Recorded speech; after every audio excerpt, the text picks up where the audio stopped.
شروع اللہ کے نام سے جو بڑا مہربان نہایت رحم والا ہے۔ فجر کی قسم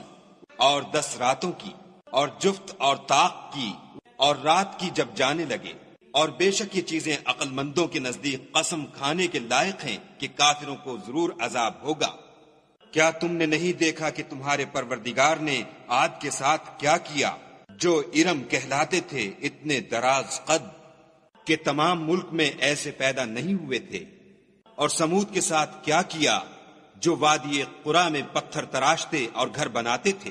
اور فرعون کے ساتھ کیا کیا جو خیمے اور میخیں رکھتا تھا۔ یہ لوگ ملکوں میں سرکش ہو رہے تھے اور ان میں بہت سی خرابیاں کرتے تھے، تو تمہارے پروردگار نے ان پر عذاب کا کوڑا نازل کیا۔ بے شک تمہارا پروردگار طاق میں ہے، مگر انسان عجیب مخلوق ہے کہ جب اس کا پروردگار اس کو آزماتا ہے کہ اسے عزت دیتا اور نعمت بخشتا ہے تو کہتا ہے کہ آہا میرے پروردگار نے مجھے عزت بخشی، اور جب دوسری طرح آزماتا ہے کہ اس پر روزی تنگ کر دیتا ہے تو کہتا ہے کہ ہائے میرے پروردگار نے مجھے ذلیل کیا۔ نہیں، بلکہ تم لوگ یتیم کی خاطر نہیں کرتے اور نہ مسکین کو کھانا کھلانے کی ترغیب دیتے ہو،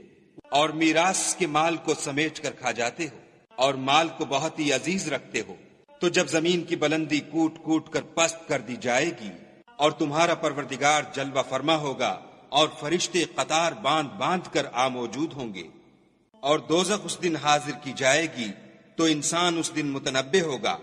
مگر اب انتباہ سے اسے فائدہ کہاں مل سکے گا۔ کہے گا